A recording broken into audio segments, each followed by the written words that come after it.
अभी घड़ी में रात के 9 बज रहे हैं। आज की रात रोज की तुलना काफी अलग सी दिख रही थी।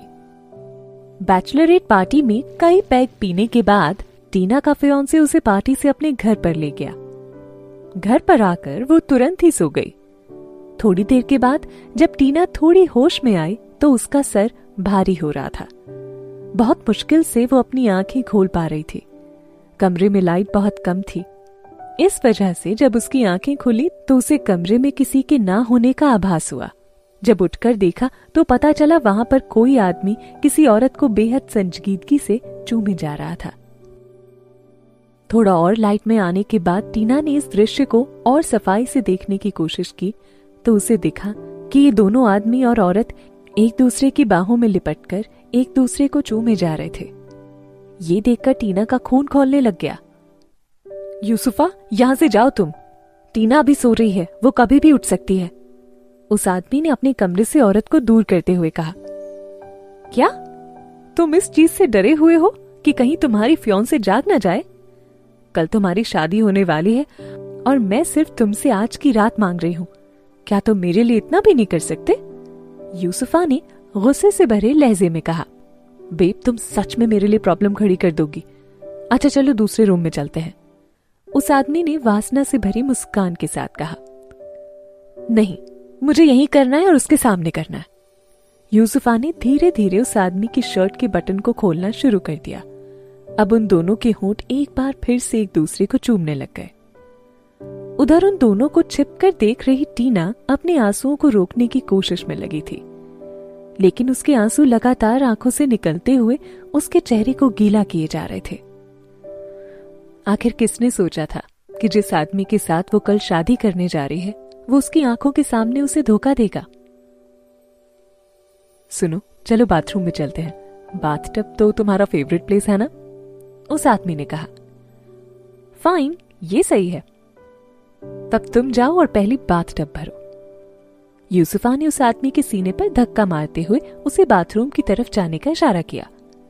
जैसे ही वो आदमी बाथरूम की तरफ गया तो यूसुफा ने अपने कदम टीना की तरफ बढ़ा दिए। टीना के पास आकर उसने कहा, टीना, मैं कल तुम्हें और प्रणय को किसी भी हालत में शादी नहीं करने दूंगी। मैं इस वक्त प्रेग्नेंट हूं और प्रणय सिर्फ मेरा है। टीना ने अपनी मुट्ठी मजबूती से बांध ली और वो अपनी भावनाओं को छुपाने में लग गई। वो कोशिश कर रही थी कि कहीं उसके रोने की आवाज बाहर ना आ जाए, लेकिन वो ज्यादा देर तक ऐसा नहीं कर सके। थोड़ी ही देर में जब प्रणय और यूसुफा की वासना भरी आवाज उसके कानों में पड़ी तो वो फफक कर रो पड़ी। आज से 3 साल पहले टीना मुंबई की टॉप मॉडल में से एक थी, लेकिन सिर्फ इसी इंसान की वजह से उसने सब कुछ छोड़ दिया था। कई सालों की मेहनत के बाद कमाई गई पोजीशन भी उसने यूसुफा को सिर्फ इसी इंसान के कहने पर दी थी। आज उसका सपना एक पल में ही टूटकर बिखर गया। उसे तो यकीन ही नहीं हो रहा था कि ये सब वाकई में उसके साथ हो रहा है। अभी भी उसे ऐसा लग रहा था कि ये सिर्फ एक बुरा सपना है। कल सुबह होते ही सब कुछ ठीक हो जाएगा, सब पहले जैसा हो जाएगा। टीना लगातार खुद से ही झूठ बोलकर खुद को सांत्वना दिए जा रही थी। आधी रात के करीब यूसुफा ने खुद को बीमार होने की बात कही और वो प्रणय को होटल से बाहर लेकर चली गई। तब टीना को इस बुरे सपने के सच होने पर थोड़ा यकीन होने लग गया था। प्रणय और टीना को अगले दिन शादी करनी थी। अगले दिन का पहले से ही प्लान था। ठीक वैसे टीना अकेले ही सिविल अफेयर के ऑफिस में पहुंची। इस वक्त उसके चेहरे की खुशी देखी जा सकती थी। अभी भी उसे उम्मीद थी कि प्रणय आकर उससे शादी करेगा। मैरिज ऑफिस पहुंचकर कार से निकलते ही उसने प्रणय को फोन किया, लेकिन दूसरी तरफ से आवाज आई, यूसुफा इंजर्ड हो गई है, पहले मुझे इस इमरजेंसी सिचुएशन को हैंडल करना होगा। हम ये शादी किसी दूसरे दिन कर लेंगे। भला कोई आदमी अपनी शादी कैसे टाल सकता है?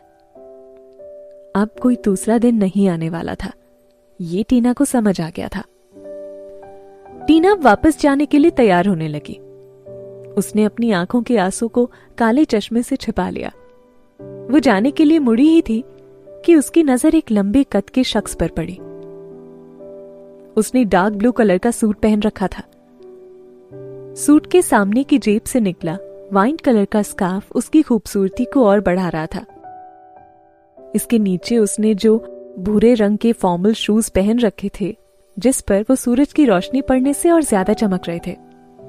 ये आदमी अपनी पर्सनालिटी से एक नजर में ही किसी का भी दिल जीत सकता था। उसने अपनी आंखों पर चश्मा भी चढ़ा रखा था। उसके चेहरे का गठन और बेहद खूबसूरत होंठ किसी भी औरत के होश उड़ाने के लिए काफी थे। टीना ने इस शख्स को देखते ही पहचान लिया। ये RR एंटरटेनमेंट के CEO रणविजय रावत थे। पहले जब वो काफी फेमस मॉडल थी, तब उनसे एक बार मुलाकात भी हुई थी। आज इनकी भी शादी हो रही है क्या? टीना के मन में ये सवाल उठने लगा। प्रेसिडेंट मेसी रूई समय पर नहीं पहुंच सकी हैं। वो 10 मिनट की देरी से आएंगी। उनके असिस्टेंट ने रणविजय को इन्फॉर्म किया। रूई की फैमिली वालों के पास फोन करो और उनसे कहो कि अगर वो शादी में भी समय पर नहीं आ सकते तो फिर वो बाद में आकर मुझे परेशान ना करें, रणविजय ने अपनी असिस्टेंट से कहा। लेकिन चेयरमैन ने कहा है कि आपका आज के दिन ही शादी करना जरूरी है, चाहे कुछ भी हो जाए। चाहे आप किसी से भी शादी करें, उन्हें इससे कोई फर्क नहीं पड़ता, लेकिन शादी तो आज ही करनी होगी, असिस्टेंट ने तुरंत ही जवाब दिया। अच्छा, तो तब तुम कहीं से भी एक लड़की लेकर आओ, मैं तुम्हें आधे घंटे का वक्त देता हूं, उस व्यक्ति ने अपने असिस्टेंट को ऑर्डर दिया। ओह, तो ये भी मेरे जैसी हालत से गुजर रहा है, भले इसकी कंडीशन कुछ अलग है। अब टीना को सारा माजरा समझ आने लगा था। रणविजय बहुत ही पावरफुल व्यक्ति था। वो आसानी से किसी भी औरत से शादी कर सकता है। उसके लिए प्यार कोई मायने नहीं रखता है। वो शादी सिर्फ इसलिए करना चाहता है क्योंकि उसके घर वाले उसको शादी के लिए फोर्स कर रहे थे। अचानक ही टीना के दिमाग में एक आइडिया आया। उसने अपना चश्मा उतारा और फिर उस व्यक्ति की तरफ बढ़ने लगी। टीना ने उससे जाकर सीधे ही कहा, रणविजय, आपकी दुल्हन यहाँ पर नहीं पहुंची और मेरा दूल्हा शादी से भाग गया। क्या हम दोनों आपस में शादी कर सकते हैं? रणविजय के असिस्टेंट को विश्वास नहीं हो रहा था। कोई भी औरत आखिर इतनी बोल्ड कैसे हो सकती है? टीना उन दोनों के सामने पूरे आत्मविश्वास से खड़ी थी। उसने रणविजय से सीधे ही शादी की बात करने के लिए काफी साहस जुटाया था। रणविजय ने अपना चश्मा उतारा और बड़े ध्यान से टीना की तरफ देखना शुरू किया। टीना भी रणविजय की हल्की भूरी आंखों में नजर गड़ाए खड़ी रही। कुछ पलों तक टीना को यूं ही निहारने के बाद उन्होंने अपने असिस्टेंट से कहा, मुझे इस लड़की की सारी डिटेल ला कर दो। बिल्कुल। रणविजय का असिस्टेंट पहले से ही जानता था कि टीना कौन थी। उसने जल्दी से अपना फोन निकाला और फिर उसने टीना को सर्च करके फटाफट अपने बॉस को सारी इंफॉर्मेशन दे दी। 2 मिनट तक फोन में देखने के बाद रणविजय ने सिर्फ एक ही लफ्ज में अपना फैसला सुना दिया, ओके। रणविजय से मिलना टीना की लाइफ की सबसे अच्छी घटना थी। वो खुद को आज दुनिया की सबसे लकी वुमन मान रही थी।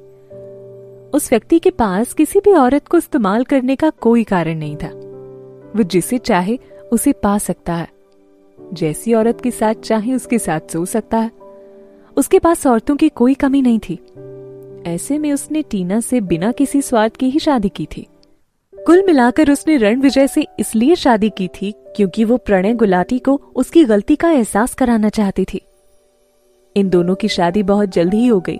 मात्र आधे घंटे के भीतर ही टीना के हाथों में उसका शादी का सर्टिफिकेट आ गया। अब से वो एक शादीशुदा औरत बन चुकी थी। रणविजय, क्या मैं आपसे कुछ कह सकती हूँ? टीना ने कहा। गाड़ी में बैठो, रणविजय ने गाड़ी की तरफ इशारा करते हुए कहा। रणविजय जैसे ही रजिस्ट्रेशन हॉल से बाहर आया, उसने फिर से अपनी आंखों पर चश्मा चढ़ा लिया। टीना ठीक उसके पीछे पीछे चलने लगी। बाहर खड़ी रोल्स रॉयल्स में बैठने के बाद टीना ने शर्माते हुए रणविजय की तरफ देखा और कहा, मुझसे शादी करने के लिए आपको थैंक यू सो मच। अगर आपको इसके बदले में कुछ भी चाहिए हो तो प्लीज मुझे बताना, मैं आपके लिए कुछ भी करने को तैयार हूं। लेकिन मेरी आपसे सिर्फ 2 ही रिक्वेस्ट हैं। मुझे यकीन है कि आप जरूर मानेंगे। बोलो, रणविजय ने अपने कॉलर को ढीला करते हुए थकान भरी आवाज में कहा। पहला, जब तक कि आपकी कोई मजबूरी ना हो आप हमारे इस रिश्ते को छुपाकर रखेंगे। और दूसरा कि मेरे पर्सनल मामलों में आप कोई भी इंटरफेयर नहीं करेंगे। हाँ, लेकिन आपको चिंता करने की कोई जरूरत नहीं है। अब हमारी शादी हो चुकी है तो मैं किसी और मर्द के करीब भी नहीं आऊंगी। टीना की रिक्वेस्ट को सुनने के बाद रणविजय ने चेहरे पर हल्की बनावटी मुस्कान लाते हुए कहा, मैं वादा करता हूं, लेकिन मैं तुम्हें थोड़ा टाइम दे रहा हूं जिससे कि तुम अपने पास्ट से बाहर आ सको। जब तक हम इसे एक ट्रायल मैरिज की तरह रखेंगे और जब 6 महीने बाद तुम पूरी तरह से तैयार हो जाओगी, मैं इस शादी को पब्लिकली अनाउंस कर दूंगा। थैंक यू, टीना ने अपना सर हाँ में हिलाते हुए कहा। और हाँ, शादीशुदा लोग अलग अलग रहें ये मुझे थोड़ा ठीक नहीं लगता है, इसके लिए मैं तुम्हें 3 दिन का टाइम दे रहा हूं। तब तक तुम अपना सारा सामान लाकर मेरे घर पर शिफ्ट हो जाओ। मेरा असिस्टेंट तुम्हारे साथ ही रहेगा, वो तुम्हारी मदद भी कर देगा। टीना को इसमें कोई प्रॉब्लम नहीं थी, क्योंकि अब दोनों शादीशुदा थे तो उनका साथ रहना जरूरी भी था।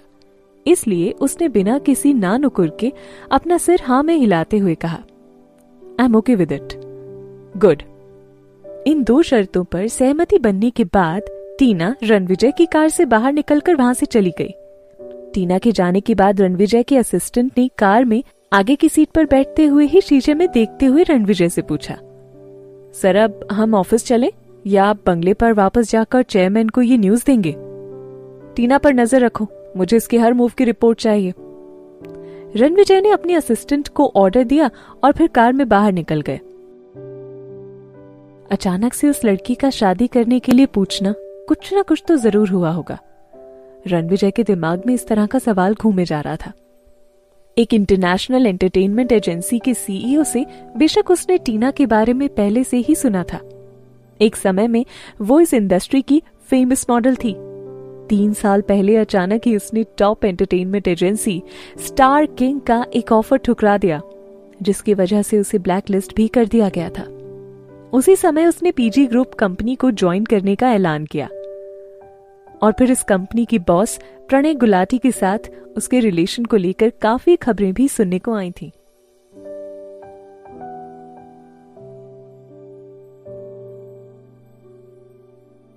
इस कहानी का अगला भाग आप बहुत जल्द सुन पाएंगे, पर उससे पहले इस शो को सब्सक्राइब करना ना भूलें और सुनते रहें पॉकेट एफएम।